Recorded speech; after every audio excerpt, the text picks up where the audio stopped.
तो बच्चों SVP institute में आपका स्वागत है और मैं विक्की सिंह। और अब जब ये नीट और नो रीनीट की ये बहस जो है अब ख़त्म हो गई है, अब इसके बाद क्या क्या देखो बच्चों, जितने बच्चे रीनीट चाहते थे और रीनीट नहीं हो पाया, उन बच्चों के लिए मुझे बहुत बेटा दुख है। और जो बच्चे रीनीट मतलब नहीं चाहते थे, तो उन बच्चों को काफ़ी खुशी है आज। लेकिन इस खुशी के अंदर भी बच्चों, ठीक है, जैसा कि शुरू से ही पता था, जो चीज़ें हो रही थी वो चीज़ें साफ इंडिकेट कर रही थी बच्चों की रीनीट होने वाला है नहीं। ठीक है, जब गवर्नमेंट अपना पूरा फोर्स लगा रही थी कि रीनीट ना हो, जब एनटीए पूरा फोर्स लगा रही थी कि ना हो, एजुकेशन मिनिस्ट्री की बात करो, जितनी भी संस्थाओं की बात करो, वो नो रीनीट की तरफ ही जा रही थी। अब सुप्रीम कोर्ट की गलती नहीं कह सकते आप, क्योंकि सुप्रीम कोर्ट ने पूरा टाइम दिया, हर एविडेंस जुटाने के लिए सीबीआई को हर एक मौका दिया, पर वो कोई एविडेंस नहीं ला पाई। आज के दिन भी जब फॉरेंसिक एविडेंस की मांग सुप्रीम कोर्ट द्वारा की गई कि पेपर मास जो हज़ारीबाग वाला इंसिडेंट था, जो पेपर को सर्कुलेट किया गया था व्हाट्सएप पर, सेंटर पर ही, तो ये पूछा गया था कि क्या ये सेंटर के बाहर नहीं पहुंचाया गया होगा पेपर, तो उनके पास कोई फॉरेंसिक सबूत उस बात का था ही नहीं, मतलब कोई फॉरेंसिक जांच उस चीज़ की हुई नहीं थी। तो सुप्रीम, एक तो टाइम बहुत कम था, इस बात को सीजीआई ने बोला, चीफ जस्टिस ने इस बात को बोला कि अब एक तो इस मैटर के अंदर डिसीजन देना ज़रूरी है और टाइम बहुत कम है, क्योंकि काउंसलिंग है, फिर काउंसलिंग के बाद बेटा मेडिकल की जो पढ़ाई शुरू होती है, जो शेड्यूल्स होते हैं, वो सारे के सारे बिगड़ जाएंगे। तो उस चीज़ को देखते हुए, उस चीज़ को मद्देनज़र रखते हुए सीजीआई या सुप्रीम कोर्ट को ये ऑर्डर देना ही था। लेकिन अब इनफ एविडेंसेस उनके पास थे नहीं कि मास लीक पेपर हुआ, तो ये सारी चीज़ें तो बेटा अब एविडेंस पे ही चलती हैं। आपको पता है, सबूत के बिना तो डिसीजन सुप्रीम कोर्ट दे ही नहीं सकता। तो सबूतों के अभाव में, या आप कह सकते हो कि उन सबूतों के अभाव में जो सुप्रीम कोर्ट चाहता था कि उनको मिले ताकि वो रीनीट की बात करें, वो उनको नहीं मिल पाए। और सिर्फ कुछ सेंटर्स पर, 1-2 सेंटर्स, 3 सेंटर्स की बात हो रही है मेनली, के चक्कर में 2 मिलियन से भी ज़्यादा बच्चों का रीनीट टेस्ट कराना सीजीआई को फिर ठीक नहीं लगा, तो उन्होंने नो रीनीट का डिसीजन दे दिया। तो इसके बीच कई ऐसे बच्चे जो गलत तरीके से, चाहे वो पेपर लीक की वजह से ना हो, ओएमआर को के स्कैम की वजह से वहाँ पर आए हों, या और भी कई मेथड्स हैं जिसका इस्तेमाल करके वो गलत तरीके से आए हैं। क्योंकि इतना बड़ा रैंक में जो उछाल आया है, ये अबनॉर्मल रैंक, अबनॉर्मलिटी है, इसमें कोई दो राय नहीं है। गलत हुआ है, इसमें कोई दो राय नहीं है। गलत बच्चे एमबीबीएस सीट्स तक ज़रूर पहुंच जाएंगे, इसमें भी कोई दो राय नहीं है, क्योंकि सीबीआई ने बोला है कि जांच चल रही है। अगर बच्चे पकड़े जाएंगे और वो एमबीबीएस तक भी पहुंच जाएंगे, तो भी उनको वहां से बाहर निकाल दिया जाएगा। लेकिन जब आप सबूत आज ही नहीं निकाल पाए, तो फिर आगे क्या ही पता लगेगा। कुछ सेंटर्स की बात करें, कुछ सेंटर्स ही तक ही सीबीआई मुझे लगता है कि बस वो लिमिटेड रह जाएगी। ये केस कोर्ट से वैसे ही बाहर हो गया, मीडिया से बाहर हो जाएगा, अब सब अपनी नॉर्मल काउंसलिंग्स वगैरह में लग जाएंगे, क्योंकि इस पर बात करके भी अब फ़ायदा भी क्या है ना, क्योंकि अब तो सुप्रीम कोर्ट से ऊपर तो कोई बॉडी है नहीं जो इसके ऊपर कुछ कर सके। हाँ, तो ये सारी चीज़ें तो अब यहाँ पर ख़त्म हो गई और गवर्नमेंट लेवल पर कोई एक्शन होगा, क्योंकि सुप्रीम कोर्ट के ऊपर एक गवर्नमेंट लेवल बसता है, पार्लियामेंट्री लेवल। पार्लियामेंट में हो सकता है कि इसके लिए कुछ हो, लेकिन वो भी नहीं हो पाएगा। ठीक है, वहाँ भी काफ़ी बार बहस हो चुकी है, पर कोई फ़ायदा नहीं है, क्योंकि वो चीज़ें सब जुडिस थी। उन्होंने बोला कि भाई कोर्ट में है मामला, अब जब सुप्रीम कोर्ट की जुरिडिक्शन में था और वहाँ पर जो डिसीजन हो गया, तब बात वहाँ पर एंड हो गई। तो अब आगे क्या, देखो बच्चों, अब मैं नॉर्मल सी बात आपको नॉर्मल बताता हूँ। देखो, अगर आपके मार्क्स क्वालिफाइंग मार्क्स हैं, ठीक है, अगर आपके नंबर क्वालिफाइंग हैं और आपके पास काफ़ी पैसा है, ठीक है, जो कि ज़्यादातर बच्चों के पास नहीं होता, तो आप प्राइवेट कॉलेजेस की तरफ या प्राइवेट डीम्ड यूनिवर्सिटीज़ की तरफ जा सकते हैं एडमिशन के लिए, अगर आप क्वालिफाइड हैं तो। अगर आप पीडब्ल्यूडी कैंडिडेट हैं और क्वालिफाइड हैं, तो फिर आपको डरने की ज़रूरत नहीं है, क्योंकि क्वालिफाई होना ही आपके लिए काफ़ी होगा ताकि आपको एक गवर्नमेंट मेडिकल कॉलेज मिल सके। अब वो आपकी स्टेट में हो चाहे स्टेट से बाहर हो, मैं लगातार अब बेटा कट ऑफ वीडियोज़ लाता रहूँगा। आप सारे स्टेट्स की और अपने स्टेट्स की आए तो वो सारी वीडियोज़ देखते रहना। रिटर्न फॉर्म में आपको ये जो लिस्ट हैं, अब आप पीडब्ल्यूडी हैं या नॉन पीडब्ल्यूडी हैं, सबकी लिस्ट जो है बेटा रिटर्न फॉर्म में हमारी सोशल मीडिया साइट्स पर फ्री ऑफ कॉस्ट अवेलेबल है, टेलीग्राम पर, व्हाट्सएप पर और इंस्टाग्राम पर। उनके लिंक हमारे चैनल के अबाउट सेक्शन में आपको मिल जाएगा, तो जाकर उसको फॉलो कर लो, भूलना मत उस चीज़ को। तो वहाँ से आप देख लें और आपको काउंसलर को पैसे देने की ज़रूरत नहीं है, आपको एक लिस्ट यहाँ से मिल जाएगी। आपकी काउंसलिंग शुरू होने से पहले ये काम मैं कर ज़रूर दूंगा, ठीक है। हो सकता है आज आपका लिस्ट नहीं आ रहा, आपके स्टेट का कल आ जाएगा, परसों, लेकिन आपकी स्टेट कवर ज़रूर हो जाएगी। इसके बारे में चिंता करने की ज़रूरत बिल्कुल भी नहीं है, ठीक है भाई। इसके बाद एक और इम्पॉर्टेंट चीज़ मैं आपको बताना चाह रहा हूँ कि जिन बच्चों के मार्क्स, अगर मैं ऑल इंडिया कट ऑफ की बात करूँ, अगर आप जनरल हैं और आपके मार्क्स 650 से डाउन हैं और तो बेटा आपको ऑल इंडिया से तो कॉलेज नहीं मिलेगा। तो एमसीसी के अंदर आप सिर्फ स्टेट काउंसलिंग से अपीयर हो सकते हैं। अब कौन सी स्टेट से आप बिलोंग करते हैं डिपेंड करता है कि आपके स्टेट के अंदर हाईएस्ट, मतलब कि कम से कम मिनिमम की बात करूं कि क्या कट ऑफ है जहां पर आपको चांसेस हैं कि कॉलेज शायद मिले। ऑल इंडिया में 655, जनरल ओबीसी 652 और ईडब्ल्यूएस 650, एससी 550 और एसटी 510 मार्क्स एटलीस्ट आपके होने चाहिए फॉर एमबीबीएस। बीडीएस की बात करें तो जनरल के लिए 590, OBC 575, EWS 570, SC 470, ST 380। BAMS की बात करें तो general 580, OBC 562, EWS 558, SC 460, ST 380 marks. BHMS की बात करें तो जनरल 510, ओबीसी 492, ईडब्ल्यूएस 485 और एससी 410 और एसटी 320। पीडब्ल्यूडी वाले बच्चों सिर्फ आपको क्वालिफाई होना है, आपको सिर्फ क्वालिफाई होना है for MBBS, BDS, BMS, BHMS सबके लिए। इनमें सिर्फ क्वालिफाइंग मार्क्स पर आपको एडमिशन मिल जाएगा, ठीक है।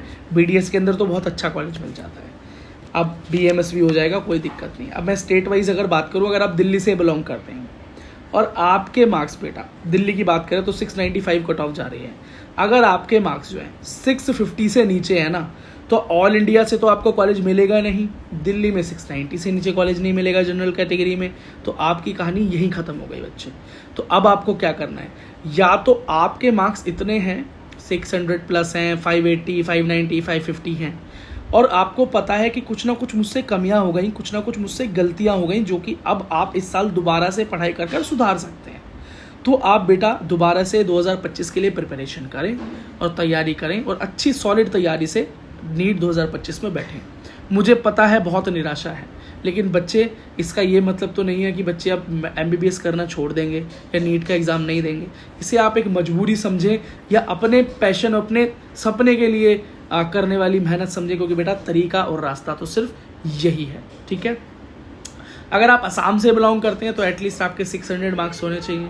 आंध्र प्रदेश के लिए 645, बिहार के लिए 642 और गुजरात के लिए 650 और हरियाणा के लिए 645 और कर्नाटका के लिए 595 और महाराष्ट्र के लिए 625, एमपी के लिए 640, पंजाब के लिए 630, राजस्थान के लिए 655, तमिलनाडु के लिए 610, तेलंगाना के लिए 625, उत्तराखंड के लिए 625, उत्तर प्रदेश के लिए 640, वेस्ट बंगाल के लिए बेटा 615, 615। सबसे कम कट ऑफ बेटा बंगाल में ही जा रहा है इस बार बस, बाकी और किसी स्टेट में नहीं जा रहा है।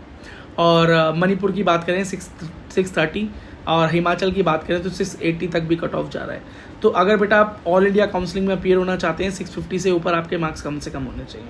इससे कम मार्क्स हैं तो फिर आप अपनी स्टेट्स की तरफ देखिए। अगर आपकी स्टेट के अंदर कट ऑफ कम जाता है, जैसे बंगाल में 615 पे भी कुछ उम्मीद है और मणिपुर में से 630 पर है, तमिलनाडु में 610 पर है, 610, तो जैसे कर्नाटका में 595 पे भी कुछ ना कुछ उम्मीदें बन रही हैं, है ना, 625 पे महाराष्ट्र में है। तो अगर इस तरह का जो कट ऑफ है वो आपके स्टेट में ही जा रहा है, पर इतनी सी बात तो बहुत क्लियर है कि 600 से नीचे आपको कॉलेज मिलने नहीं जा रहा, ना स्टेट में और ना ही ऑल इंडिया में, ठीक है।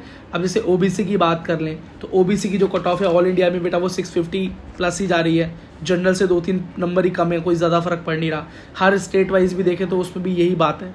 जैसे कि दिल्ली के अंदर बात करें अगर, तो कट ऑफ बेटा 660 है, मतलब 660 प्लस ही है। 660 से ऊपर नंबर अगर दिल्ली से बिलोंग करते हैं, 650 से नीचे नंबर है ना आपके, ना स्टेट में कॉलेज मिल रहा है ना ऑल इंडिया से कॉलेज मिल रहा है, खेल वही खत्म हो गया, ठीक है।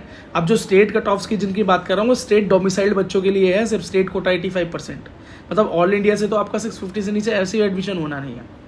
तो बेटा अगर आप के लिए मेरी यही एडवाइस है, देखो कट ऑफ तो मैं आपको वैसे ही बताता रहता हूँ बहुत डिटेल में, अब इस वीडियो में कट ऑफ डिस्कस करने लगूँ तो कोई फ़ायदा तो है नहीं, ठीक है।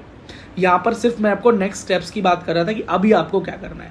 तो जो बच्चे इस कट ऑफ मार्क्स के आसपास हैं, 50 नंबर, 60 नंबर, 80 नंबर, 100 नंबर के आसपास हैं, उन्हें पता है कि उनसे कुछ गलतियाँ हुई हैं, कुछ कमियां रह गई होंगी, कहीं ना कहीं वो अपने आप को एनालिसिस उन्होंने कर लिया था पेपर के बाद कि वो कैसे और अच्छा भी कर सकते थे। ठीक है, मैं मानता हूँ कई बच्चे इस उम्मीद में होंगे कि अब मुझे मेडिकल कॉलेज ज़रूर मिल जाएगा, मेरे पसंद का नहीं पर फिर भी मिल ज़रूर जाएगा, और उनको ये निराशा झेलनी पड़ी क्योंकि जो गलतियाँ इस बार हुई हैं, गलतियाँ क्या कहूँ, जानबूझकर जो ये लीक मामले को बहुत बड़े लेवल पर जो ये लीक हुआ, जो प्रूफ नहीं हो पाया इन दी एंड। अब वो गलती बेटा सुप्रीम कोर्ट की तो है नहीं, जैसे मैंने शुरू में बताया, जो ये बड़े लेवल पे लीक हुआ और लीक के बाद और भी कई गलत प्रैक्टिसेस हुई।